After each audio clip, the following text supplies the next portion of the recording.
Hello, everyone, and welcome to Current Chatter, Two Generations, One Noisy World, the podcast where we talk about the stories that make you laugh, question reality, and wonder how the world somehow keeps getting weirder by the day.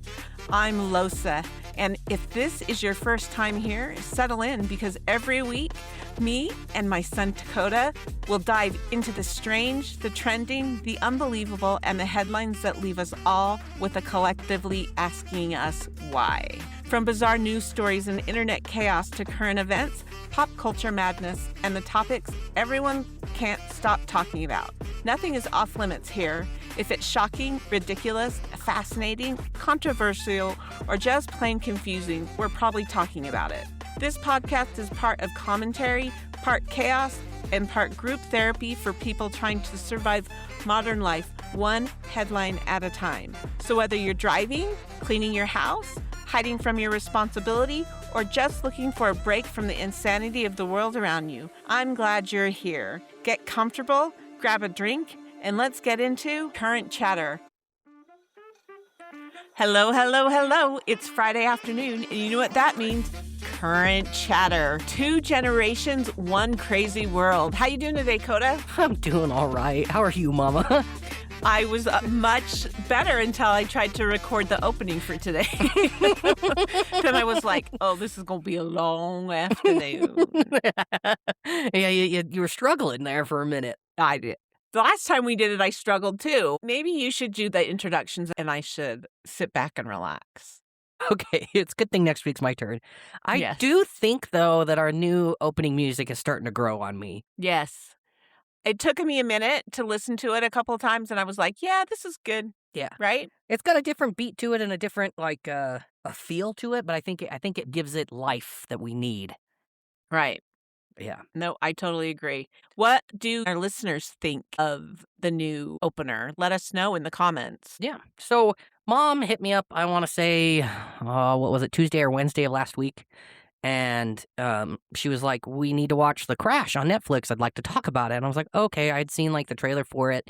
I went into it not really knowing a whole lot. Did you know the story beforehand? I didn't. And which is weird because so many people were like, I can't believe you didn't know that story because they knew the story. And I was like, yeah, this happened in 2022 when your grandfather died and your dad got sick and then I had cancer. And I was like, yeah, none of that stuff mattered to me in 2022, 2023. No, not at all. So we ended up watching it. I'm just going to say right now, there will be spoilers if you haven't watched it yet. Yes. Be prepared for spoilers. Had you heard of the story before, Dakota? No, I hadn't heard of it at all. It was such a tragic story. The documentary starts off where most documentaries start off at the end instead of at the beginning, saying that this is what's going on. It was a tragic story to just begin with. A girl driving a car crashed into a wall and instantly killed her boyfriend and one of her best friends and nearly killed her. So not only did they hit a brick wall, they hit one of the big signs that has a school name on it or something like that. That's kind of oh, they did. I didn't know that.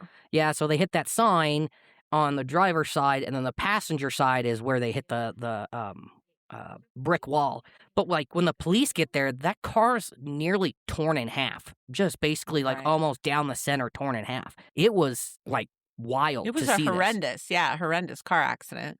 The three were recent high school graduates. Those were who was involved in the crash. Two died, a Dominic, or we call him Dom, Russo, and then his good buddy, David, they all called him Dave Finnegan. And there was only one survivor, Mackenzie Shirilla. And when they found Mackenzie, she still had her seatbelt on, but she had hit the wall and the sign with such force that it caused her to get her head basically underneath the steering wheel, and I think she might have broken a couple of vertebrae. She's not paralyzed, but she definitely was fucked up. Yeah, it was not a pretty car accident. Not saying that there ever is a pretty car accident, but you get what I mean. Yeah. It was horrifying. She shattered one of her femurs. She split several arteries, broke several bones in her neck. She basically cut in half the bone in her arm. She's gonna be dealing with that car crash for the rest of her life. Like, she'll still be recovering for the rest of her life with the amount of injuries she had. Like, I tried to write them all down, and I was just so flabbergasted because they kept going, and I couldn't type fast enough because I was trying to take notes. Investigators found no skid marks and no evidence that the driver attempted to brake. Slow down at all. Yeah, there was anything like that. Right. And then at that point in the show, they show her speeding down the road and how fast she's going. She is rocketing down that street. So rocketing. When there's a police officer who is just assigned to traffic violations and whatnot, but he was able to do the math and figure out how fast they were going. In some of the surveillance cameras, she's going approximately 97.8 miles at the impact. Right. So impact. At impact. So just under 100 miles an hour on impact. They do have a surveillance video of the crash, and it's really hard to watch. It is hard to watch. Like, they kept showing it and they kept looping it, and every time it was just like, One of the fathers, I think it was Dom's father. I can't remember his name. I didn't write it down, but he said it the best after he watched the footage. He said it was like a missile, and you could clearly hear the car coming before it even came into frame. Oh no, that was the lawyer that said that. Was it? Yeah, her lawyer, Mackenzie's lawyer. It is like a fucking, like, just a speed run. Like, it's crazy to watch. And then, like, you don't see the car crash itself, but you can hear it. And I feel like a lot of people have heard a car crash, seen a car crash. You know the sound of, like, car smashing into something, and that's all you hear, and then it just goes completely silent. There's no animal sounds, there's no other car sounds. It's just like that impact and just complete silence during that video. It's rough to watch because you're watching two people instantly die. Like, there's no coming back from it. They said it when they were when the police were investigating the car. They were like, there's two DOAs that's dead on arrival, and then there was Mackenzie who wasn't dead. Right. It was horrifying to watch. And then they start backtracking in the story about, like, going backwards from the night of the accident forward to see what exactly's happened. Yeah. So they did end up finding a small amount of marijuana and mushrooms and a scale inside of Mackenzie's backpack. So the police believe that there may have been some intoxication or hallucinogens inside of the driver, Kenzie, at the time of impact. So now they're trying to figure out what occurred the night before to see if they can kind of get a picture going on. The three had attended a party, but their friends all call it like a sleepover. It wasn't really a party. Right. It was just friends just like staying the night. And according to the friends, the mushrooms were never used because of how late everybody showed up to the sleepover. It was like 12 a.m. and they were like, nah, it's not the right time to do mushrooms. And all they did was smoke pot. However, Kenzie is a boisterous person on her social media, and she's got tons of videos of her smoking pot and acting a fool, in my opinion. Acting a fool. But supposedly that night she hadn't consumed any marijuana because she was taking a break from marijuana. She was having lung issues. One of her friends, Bubba, said that she was coughing up weird colors, and so she was taking a break from the marijuana. So according to her friends, there was no marijuana intake from Kenzie that night. So that leads you to believe that she was sober when this occurred. You almost hope that there is something that they can blame it on, like that. Yes. You know what I mean? Yeah, because it's hard to think that someone sober could do this to someone else or to other people. Right. But then it's hard to imagine that, and then they give you all the reasons why you should imagine that. Yeah, they do get into it. The police had run a toxicology report on Kenzie while she was still in the hospital. They got parents' permission. There was no alcohol in Mackenzie's system. THC was present, but the amount of THC that was present showed that she probably and most likely did not consume that night. And there were no mushrooms detected, so there was no psilocybin, whatever the fuck the medical term is for mushrooms. Even though Kenzie had severe injuries, she later claimed she only remembered waking up at her friend's house on the couch and then turning down the street, and then her memory goes blank upon the impact. Let's talk about that for a second, because my thing with that is that how ironic is it that she can't remember that? Oh, it's very ironic for sure. Specific that specific moment. You know what I mean? No, for sure. I'm not sure what I make of Mackenzie's claim if she remembers nothing. On one hand, memory loss after severe trauma is absolutely possible. She did suffer devastating injuries, and traumatic injuries can cause an effect on your memory. On the other hand, it's difficult to wonder if there are details she remembers but chooses not to share, since none of us can know what's happening inside her head. It's almost impossible to say with certainty what Right. the science is there that yes, she could totally have memory issues. The other thing is it's totally intentional, and she did this on purpose, but doesn't want to voice that. So it's just it's one of those things that I'll agree with you. It seems too convenient. Way too convenient. And some of the stuff, I won't ruin it right now, but some of the stuff that happens later on in the documentary make me think that she is not as innocent as she would like to appear.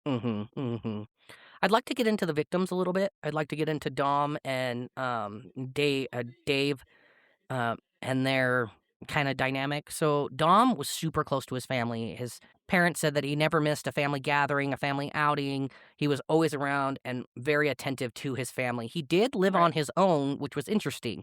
And I wondered to myself, how does a 20-year-old be able to afford all of this stuff? You know, because They said something in the documentary did. about him They being did. financially stable. Yep. And so later on in the documentary, you find out that he has invested in stocks, and he's done really well in the stocks.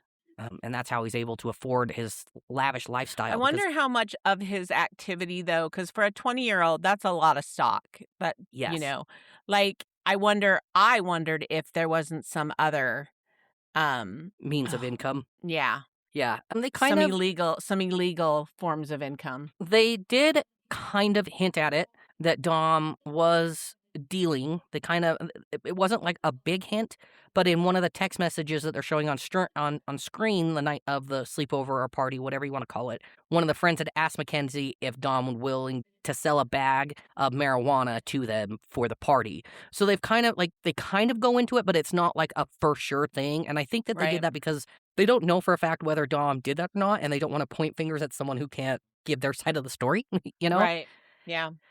And Dom actually ended up texting his father at 2 a.m. the night of the accident, just saying that I love you. That's all he said to him. There was no context. He just when Dom's father found out that he died, he went through his phone and said, yeah, Dom sent me a text message at 2 a.m. I think it was 2:53 or something if we want to get down to exact. He stayed up all night of that sleepover and just comforted Kenzie, held her, and they said that he was petting her hair and that he stayed up and just cuddled with her, and that their relationship was just beyond, I don't know what the word I'm thinking of is. The way they described the relationship in the beginning was that they were the power couple in their school. That's what they were known for, as just being the power couple. Everybody looked up to that couple to strive to have something like that. Right.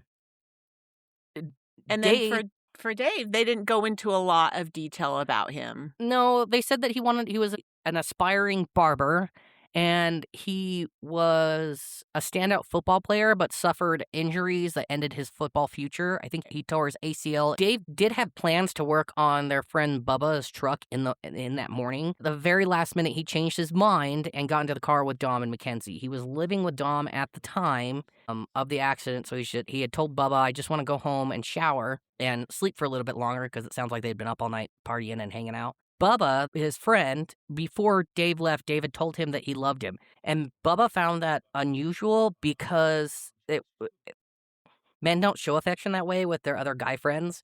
I'm sure that at some point they were like, oh yeah, I love you, dude. You know what I mean? But it was just that moment stood out to Bubba's mind as just a weird thing, you know? Right. So that's a little bit about the victims. So there was just this group of friends that hung out and did everything together. And they were just a great group of friends that just hung out. They said that they spent days together, days on end together. And so none of them could picture Mackenzie doing anything untoward toward Dom or to Dave. And later on during the, because it's an hour and a half documentary, you kind of actually see the true colors of Mackenzie. She doesn't appear to be this shining star. She's had several incidents at school for being a bully. And her parents kind of would look the other way and say, well, I believe my kid. She said she didn't do it, so we're just going to go get her ice cream or something. They didn't say ice cream, but I'm just Can we using talk that as about the parents for just one moment? Absolutely, 100%. What the heck is up with them? Like, if I have ever seen anything that was so undeniably, like, not good, like, it's like letting your child believe that, like, taking care of your child, all of their issues. You know what I mean? Yeah, that was definitely Mackenzie's parents. Mackenzie's parents didn't instill accountability into Mackenzie. They took Right. a lot of they swept a lot of her issues and her shortcomings under a rug, and I think that played a part in later on in the documentary. Mackenzie's parents definitely, I don't want to say coddled, but they were not disciplinaries. And if they were, Right. they didn't show it in the documentary. I have no idea. They didn't. No. In fact, the mom seemed to be making things worse at the At the trial, yeah, we can get into that in a minute. But yeah, that was really fucking awkward to watch. Yeah. Let me It's just like say that. so awkward to watch. It makes you like so uncomfortable. You start to find out that Kenzie isn't this super awesome person. She's got a bit of an attitude issue, and I feel like that's normal for a teenage girl to post on her Snapchat. You don't fuck with me, I don't fuck with you. We let you into our house, and now you're gonna treat me like it's just normal, like angsty teenage shit, you know. But Yeah. it's the way she goes about it that. Well, her parents let her move in with Dom when she was 17. Yeah, they said that she was mature enough to make that decision, and she wasn't paying for anything. I don't think she had a job. Dom paid for absolutely everything. He bought her like Gucci bags, Gucci earrings, like anything and everything she wanted. Dom would buy for her, and like just didn't even need to work or anything. But She just had it Dom comes take to care of her. pass that they don't have the relationship that you think they have. Yeah, I wouldn't call it toxic, but it definitely was not copacetic. There was definitely Yeah. we'd break up and get back together and break up and get back together. It's just not healthy. It's not a healthy No. relationship to be in that way. No, and I feel like that's a normal teenage thing to go through as a young person. You just haven't fully experienced life. You don't know what it means to actually fight for a relationship or prove yourself in a relationship. You just don't have that understanding, but you think you know everything because you can group together a coherent thought. I don't know. Like I was definitely one of those teenagers that was like, you can't tell me what the fuck. Like I'll be the first to admit it. So while we're figuring out that Mackenzie wasn't like, I don't know, wasn't most the authentic person. Yeah, she wasn't the goody two-shoes that people wanted her to be. The whole time, investigators are building a case against her. The vehicle was thoroughly inspected, and no mechanical errors were found at the time of the crash. They did find a slipper that had gotten wedged onto the gas pedal, but they had a forensic crash investigator come out and reassimilate the crash in they do their techie shit. I don't know, but they Yeah. realized that slipper most likely became lodged on the gas pedal during the accident, not beforehand, because everything had kind of crumpled around the slipper. So it was definitely Right. something that happened And after. it's important to keep in mind that they found like the little black box of the car. Yeah, and so were the able brain of the to- car. Right. And they were able to say with 100% certainty that the car went in and out of gear several times from drive to neutral to drive to neutral. And it And had swerved left to right. So And that there was absolutely no braking in the moments leading up to the accident, and the accelerant was fully pushed down. So the way it looks is that someone had just smashed the gas pedal and just went to fucking town.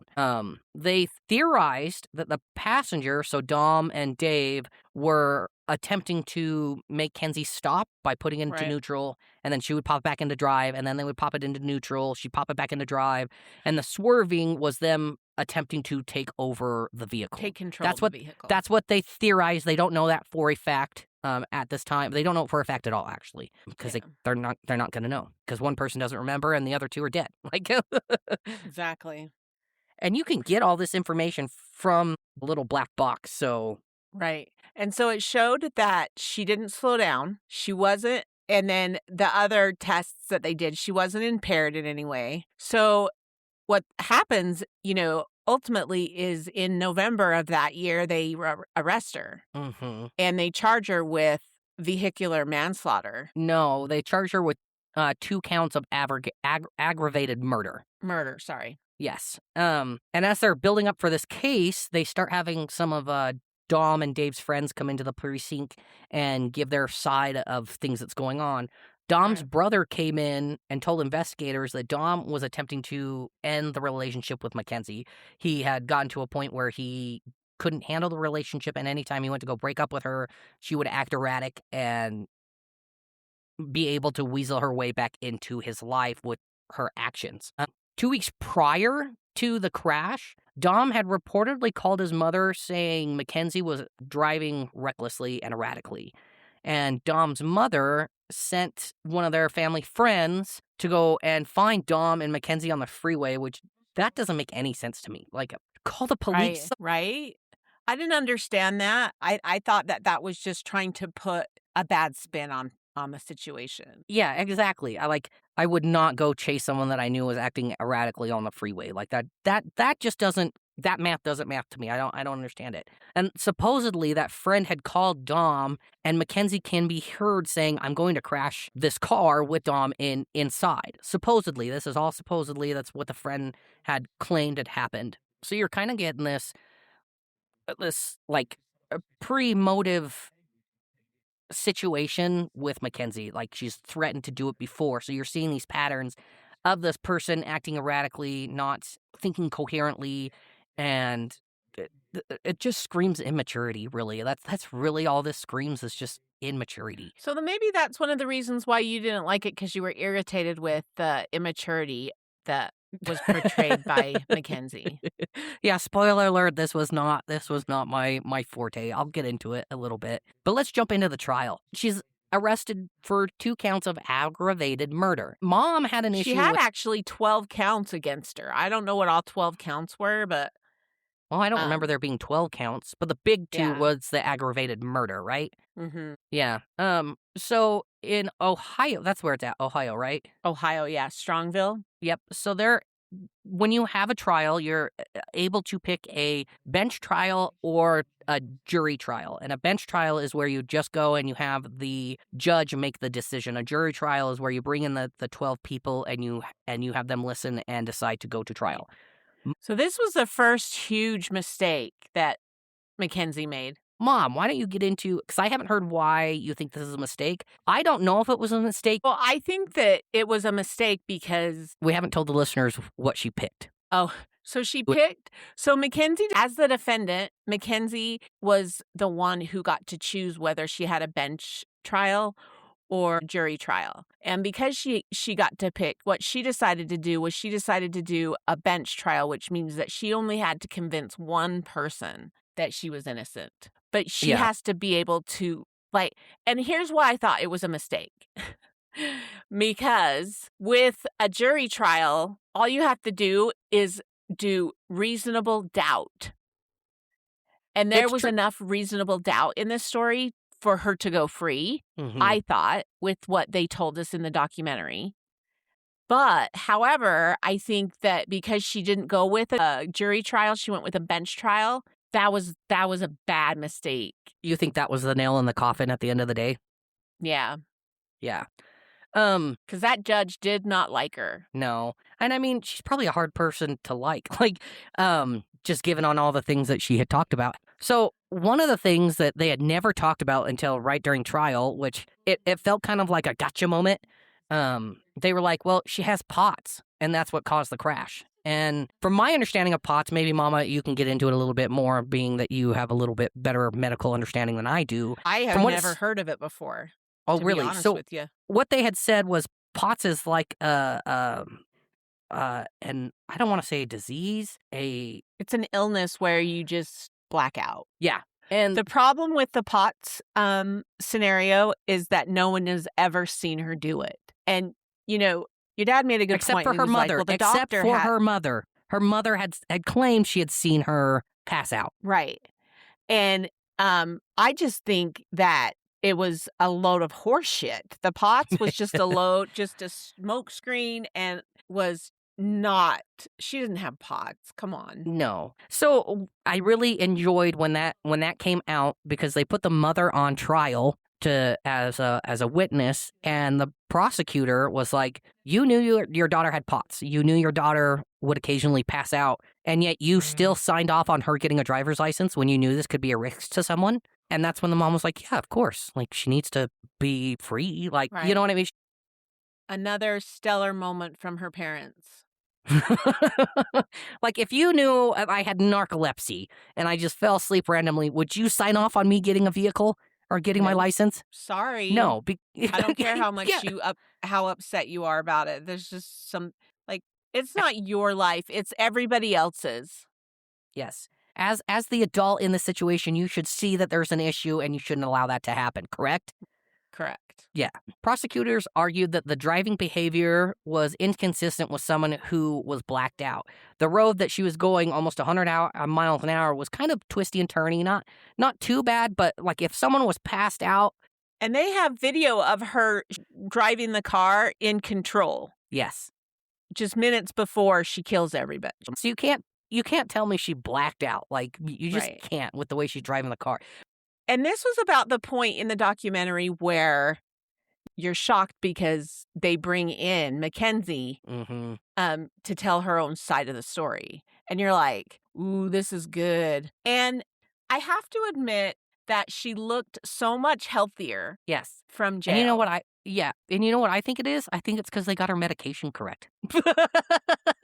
Oh, it's probably true. Like, I don't want to talk.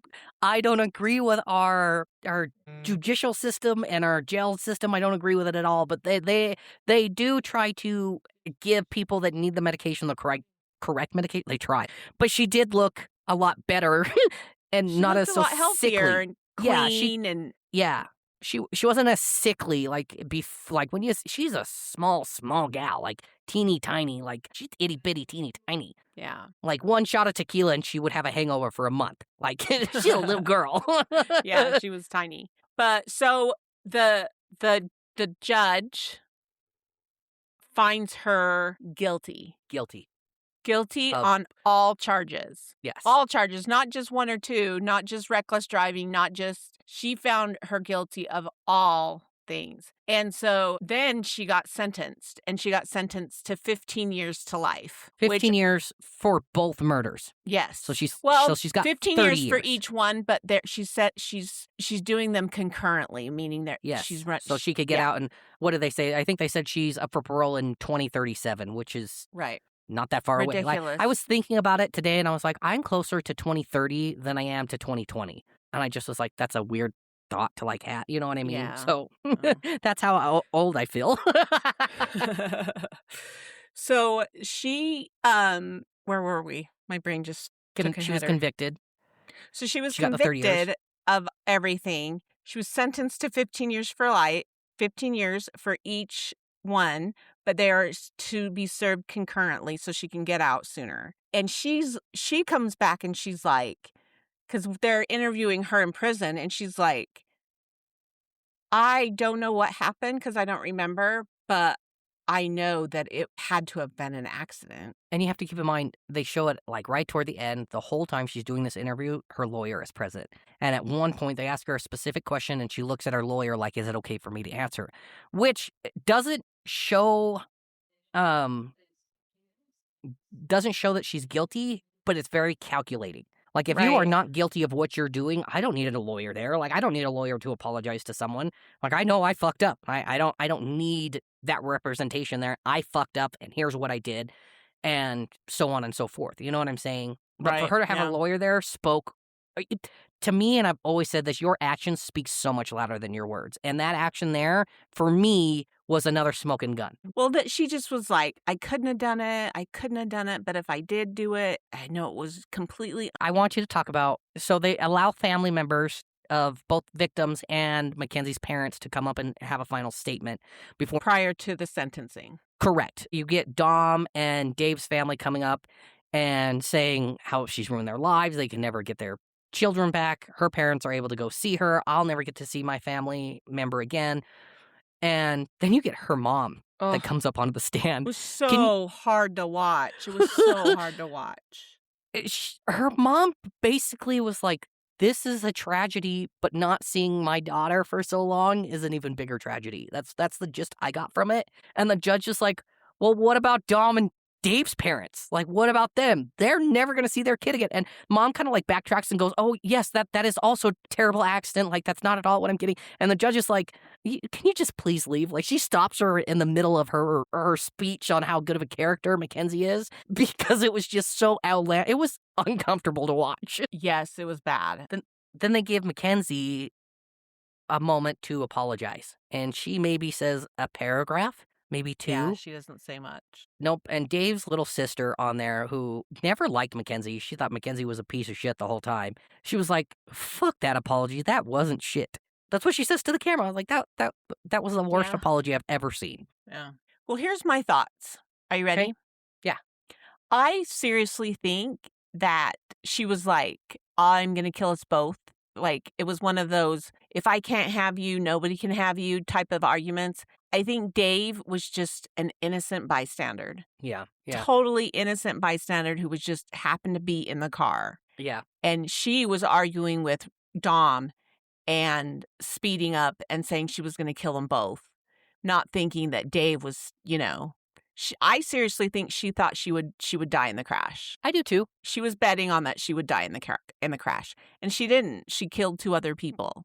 Yeah. My final thoughts, this documentary didn't grab me the way that most true crime documentaries do. It was tragic and heartbreaking, but I never found myself truly invested in the presentation itself. It was good. Like, give it a watch. Would I watch it again? Nah, probably not.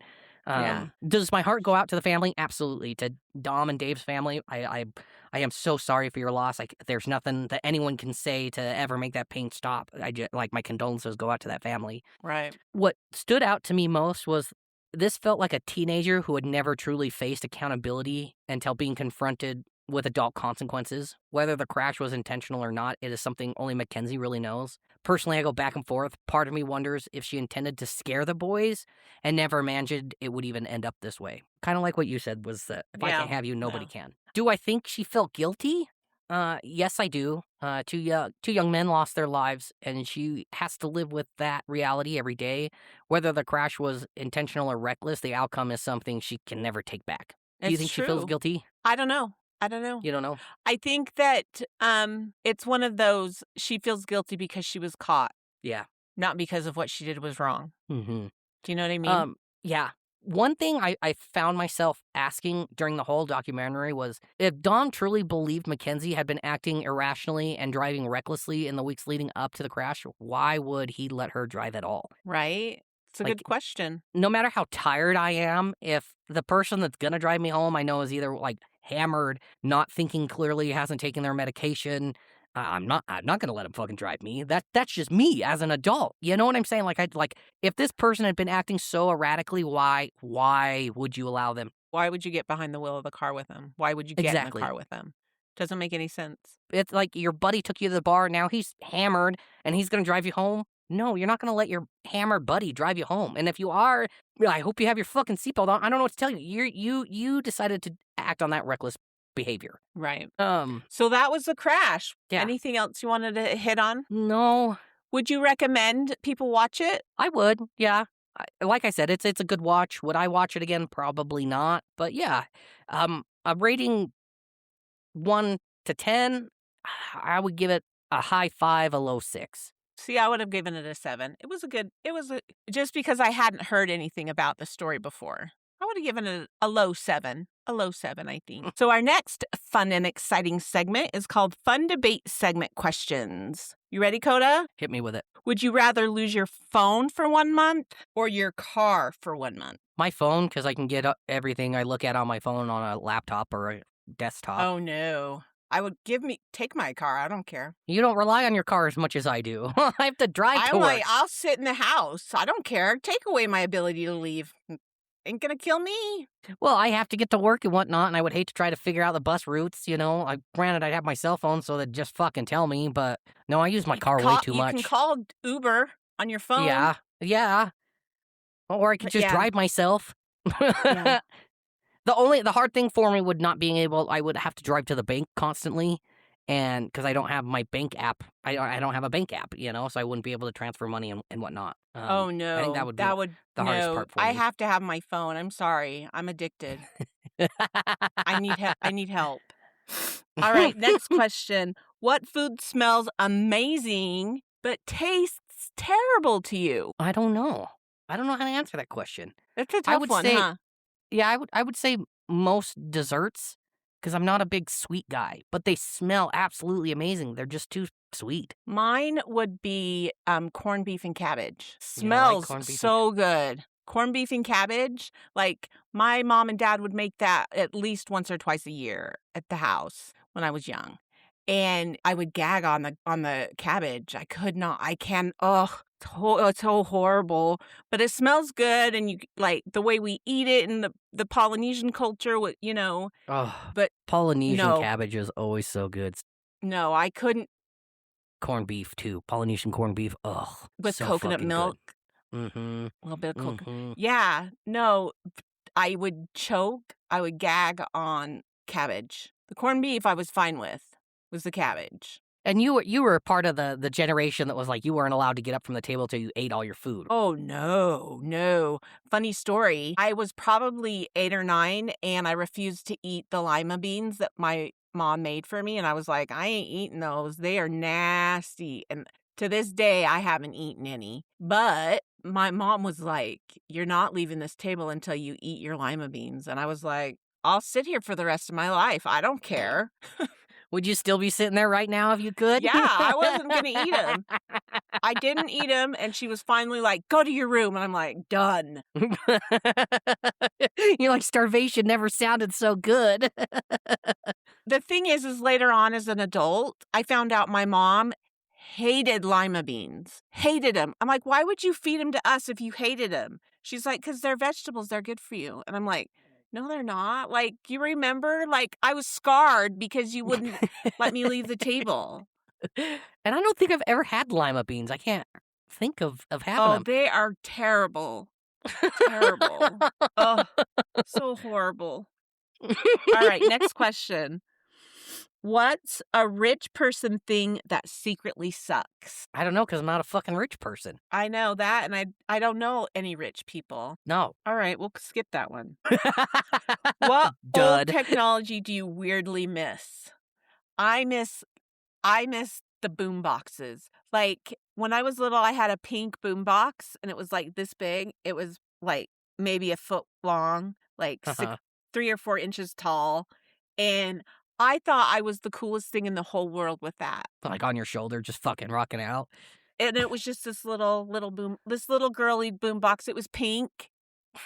And another funny story. I found a replica of it on Amazon that holds Kleenexes and bought that. And every time I pull a Kleenex out of it, I smile. Every time. That's so cute. I love that for you. Oh my God. Like, next time you come to visit, you'll be able to see it. It's right there. I put it out where everybody can see it. That's so because cute. It's beautiful. I love that. Oh, all right. Old technology. So I missed the boom boxes. Yeah. I would say little MP3 players. Like, I loved having my little MP3 player. It's convenient to have everything just on my cell phone, and my pockets aren't so full because I'd have my phone in one pocket and my iPod in the other pocket. But I do miss just having something just dedicated to music. That you won't be like sidetracked with because, oh, look, I'll pick it up and it'll be. Yeah. I had this little pink one.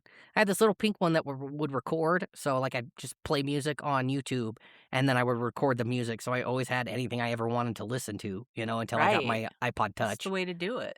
Mm-hmm. Yeah. Yeah. Listener question of the week. What's the weirdest thing you've seen someone do in public and act like it was normal? Does it have to be an adult? No. The weirdest thing was Dakota as a teenager. And we were leaving an expo center. Jesus. And I don't know what got into Dakota, but Dakota was like, I'm going to leapfrog over the bike racks. And like it was totally any normal day, running full speed as fast as 16-year-old legs can carry you towards a bike rack, and then missed it. Missed it, ladies and gentlemen. Bitch. And then jump up and walk away like, that was totally normal. I meant to do that. She's forgetting the part where I took out that bike rack. You did. I toppled that bike rack over. Like it hadn't even fully hit the ground before I was up and walking away from it. Like, and you were looking around like, I didn't do that. Did I do that? That is the weirdest thing I've ever seen. That was totally supposed to be normal. Okay, since you're gonna pick on me, I'm gonna pick on you. Oi. I was in karate for a long time. Very long time. And she already knows. And my little brother was probably, what would you say, 5 or 6 at the time? No, he was like 2. He was 2 or 3. He was at that age where if you didn't watch him, he was just gone. He was just going. And I was performing something, and my little brother, I think, wanted to like stand and be with me and next to me while I was doing this performance. So my mom tried to come and grab him. It's a normal thing to come and grab your toddler while they're running out into the middle of a dojo. But Mom grabbed him, picked him up in like a bear hug, and tripped over her own feet and landed right on top of him. On top of him. Ladies and gentlemen, like, not just a little like, oh, poor Justin, like, in my defense. Wait, hold on. It gets better. So at least the floor is kind of cushioned because it was like dojo mat. So it was like the squishy floor. So she took him out. So she stands up, takes half a step, and does it again. And at this point, she landed on him twice. He's dazed and confused. And crying, screaming. And Dakota from the lineup says, damn, you WWE'd him, Mom. And I'm like, in my defense, I was so sick. Like, I shouldn't have been out that day. I was so sick. I remember taking Dayquil and just being like, I got to get through karate and then the day will be over. Another mother came running out onto the floor to rescue Justin as I stumbled back to my seat. And they were like, I know they were thinking to themselves, should we let her drive? Like, she just tackled her own child. Twice! And her other child is laughing hysterically. Still. Yeah. Ooh, that's just a normal day in the McCoy house, I guess. Yeah. I was going to say one thing until you picked on me, then I picked on you again, was I was teaching karate to a set of little kids at the high school, and this one little kid pulled out a booger, like from his nostril, and it was probably, I don't know, 3 inches long, and then just like slurped it down in the middle of class. It was like the longest booger, dude. Just stop. Just stop. That's what I was gonna go with, and then you picked on me, so I had to pick on you. Have I never told you that story? No, thank the good Lord. All right, guys, I think we're gonna call it here. As always, please like, share, subscribe, comment, send us a question. We want to start answering your guys' questions. You can comment on any episode, and we'll see it. And if you get chosen, we will shout you out. You can send an email in to currentchatter21@gmail.com. And as always, guys, please drink your water and talk to your therapist. Bye. Bye-bye. Says, hell yeah, I suck toes. Why? Wait, how much are they getting for it? I'm broke.